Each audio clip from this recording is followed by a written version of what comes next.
Hello, fellow Hyrulians! I am your guide, the Hyrule Historian, and welcome back to another tense and suspenseful episode of The Legend of Zelda: Link's Awakening. For today we are continuing through this dungeon and searching for the Stal Master, who has something very important that apparently we need. On the other hand, this dungeon is also testing my patience because I normally have been trying not to defeat every single enemy that I encounter, but it seems like that's exactly what this dungeon wants from me. And on the other hand, everything just wants to kill me. Now, in between episodes, I was able to make it to this chest over here, which only contained 50 rupees. And then realized I wasn't recording at the time, so there was that.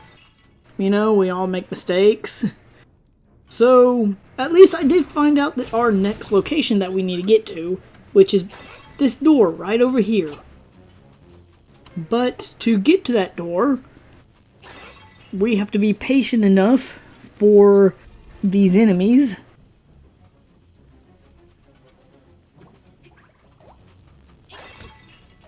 And apparently the Slime of Power contains the Triforce of Power.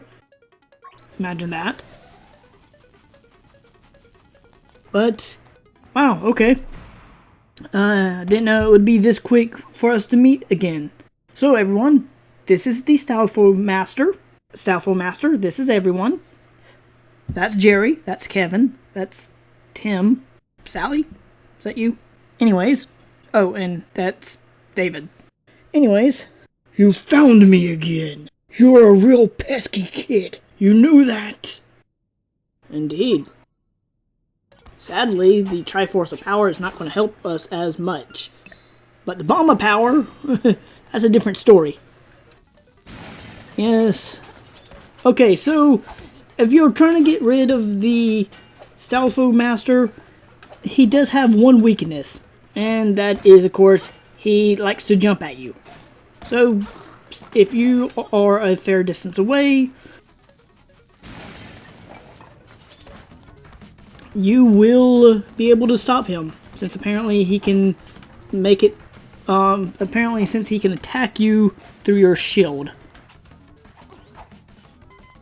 And of course, we have the magical beeping noise again, which somehow tells us we are low health, which technically is just us being fatigued. I can't beat you. I'm out of here. But yes, that's pretty much what we are going to be doing for this entire episode. Searching for him. However, in the last episode, we did find a room just like this, with the 4 magical tiles, which that means if we look at our map, it's going to be right up here. 4 magical tiles. This contains 3 magical tiles, 2, and there it is, 1. Technically though, this is just the catfish's meow. I'm guessing that's more like a pun for like the sound of a cat makes. But yes, we are in the catfish's mouth, and as I make references to the classic games, this looked like a real catfish. But now it's more in the line of like a giant catfish statue.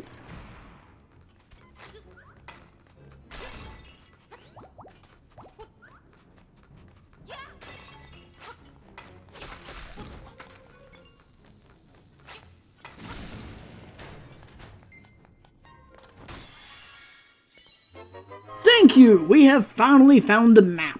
Was it that necessary? No.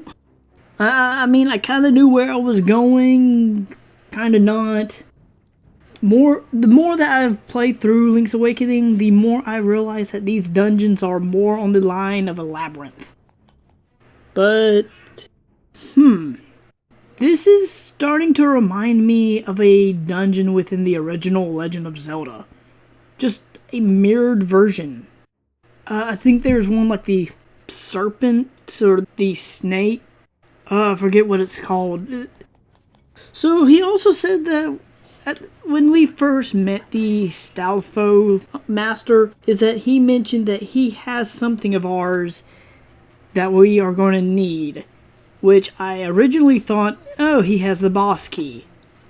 I don't think he has the boss key. I think he may actually have the hook shot.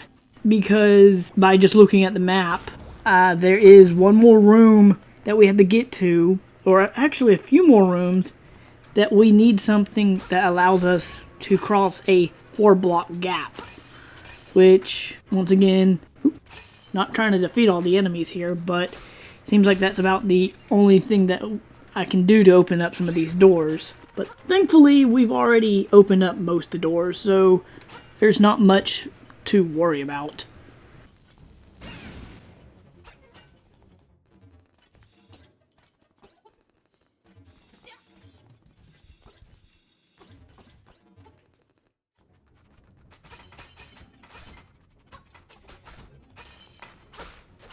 Also, this is where we got our first key, and hopefully...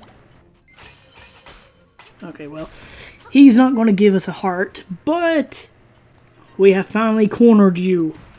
And apparently you're not going to say anything this time. So I'm going to place a bomb in your head and see what happens. Are you going to be more cautious this time? It won't be fun if you die in about 3 hits, even though that is the magical number. Yeah, but these are the Stalfos, more or less, from Link to the Past.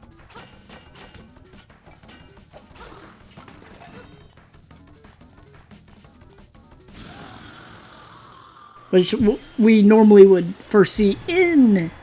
Ooh, that's a unique grappling hook.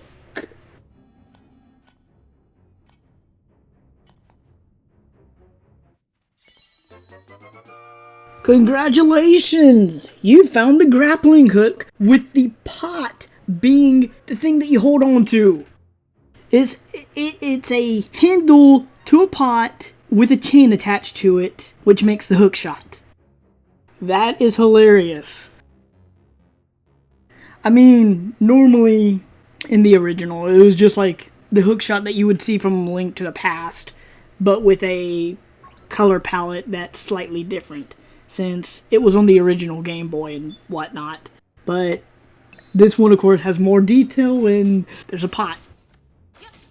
So this is going to allow us to do a lot more.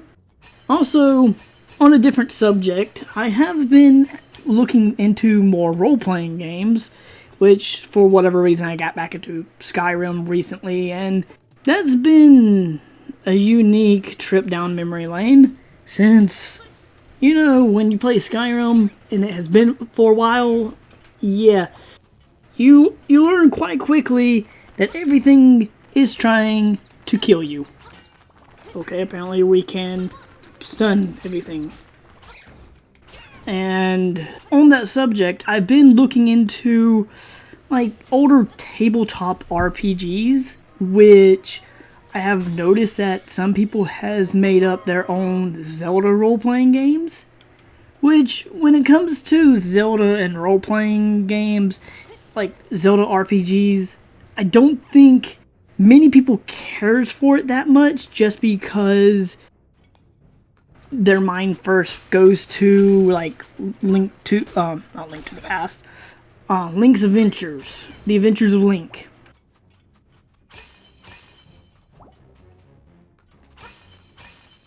But with I'm just going to keep on calling it Link's Adventures.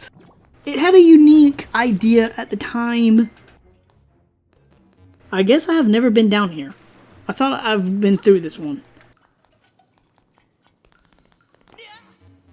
So nice. And speaking of Link, The Adventures of Link, that is a room that references it too easy. But yes, that's a good reference with that side room.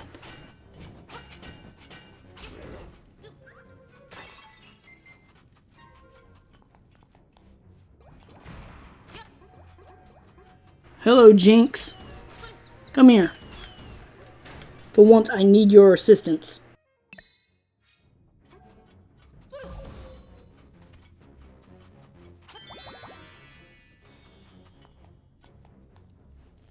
Hello, Bubble.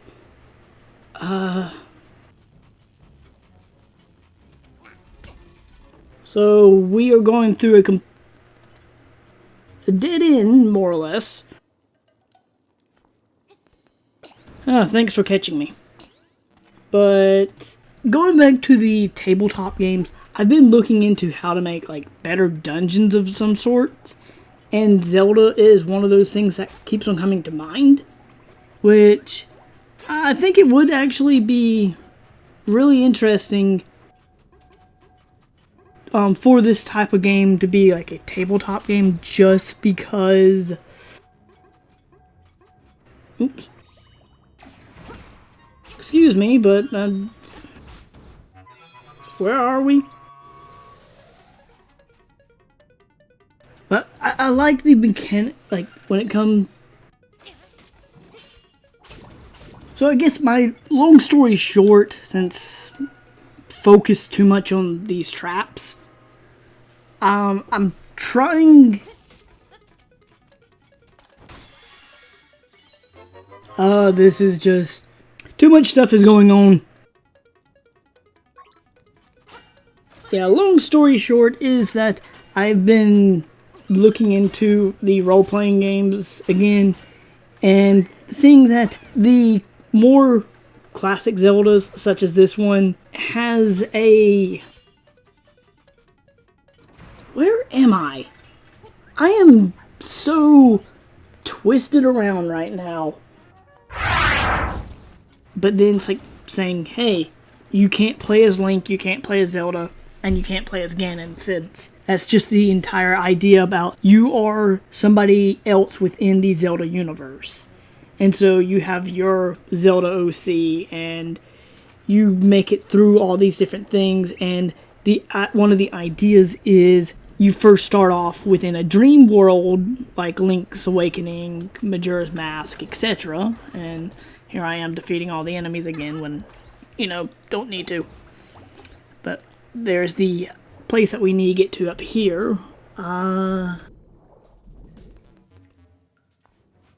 Ooh. Okay. Extend a bridge.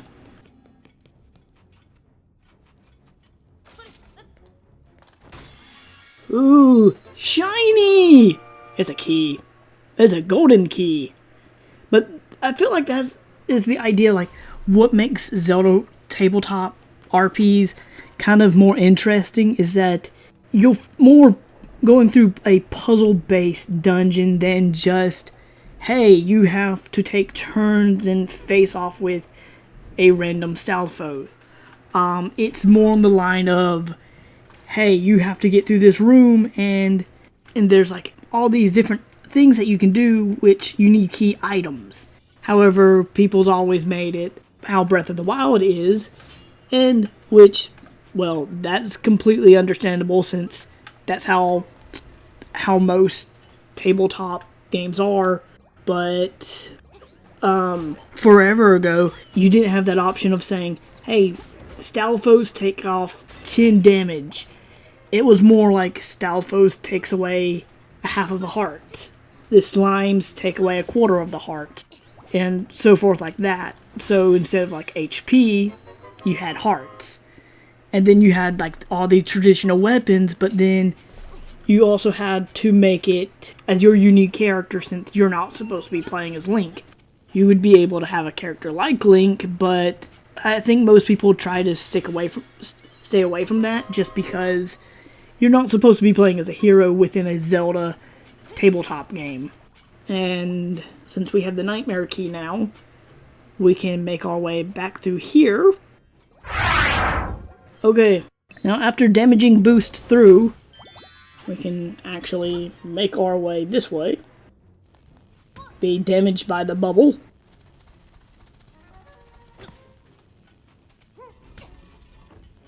And question what room that we missed. Because we still have 2 keys, one being the boss key, and the other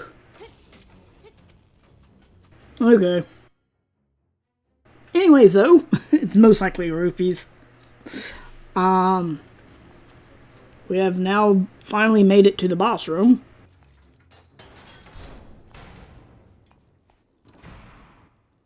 So, you are the outsider who comes to wake the windfish. It's time to eat you.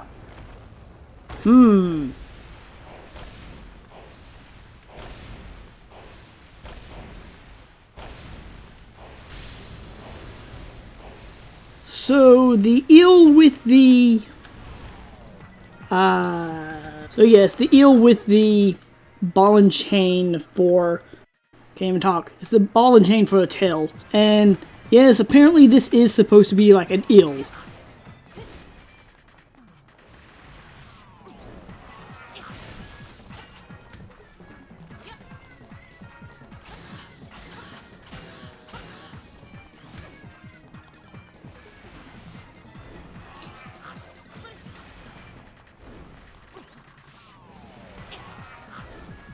And he's going in such a random pattern. I'm having... He's not even trying to attack me. He's...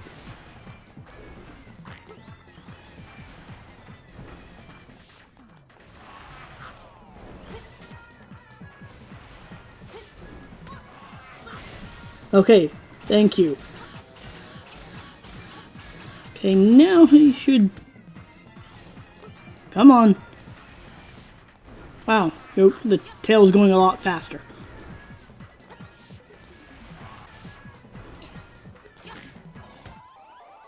Ow, you hurt. That's the first death I've had in a while. What happened to my fairy? I had a fairy. I still have a fairy. The one Zelda game that doesn't allow fairies to heal you after you die. Makes perfect sense. Okay, well, moving away from the giant eel, we now have encountered a very familiar creature. Everybody, this is Goma. Apparently, Goma's eye beams stop arrows. Actually, you could just count these as giant Tektites as well. But no matter what, Goma hurts. Okay, so once again, Goma can only be affected by arrows, and it becomes one of these battles that becomes slightly annoying.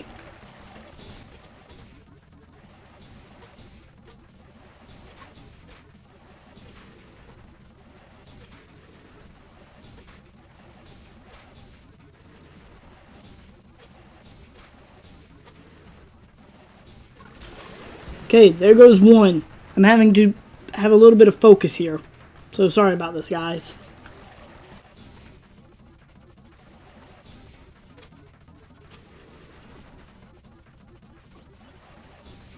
I think we need one more hit on him. And I guess this is a good reason to kind of check this room out. Just because we didn't have any mini-boss besides the Stal Master. And now we got ourselves another fairy, which helps. Yeah, but having it being the second time around, like most of our boss battles, he is slightly easier.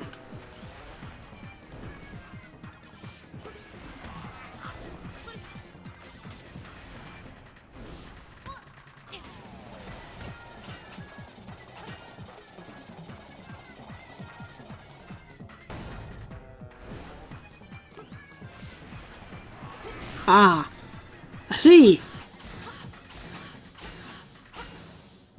Tisk, you don't seem to know what kind of island this is. What a fool.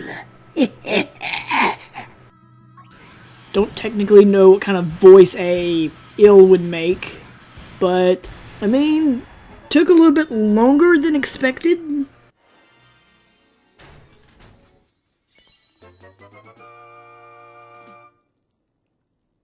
But we have just completed our 5th dungeon, which now we have... Are these the xylophones?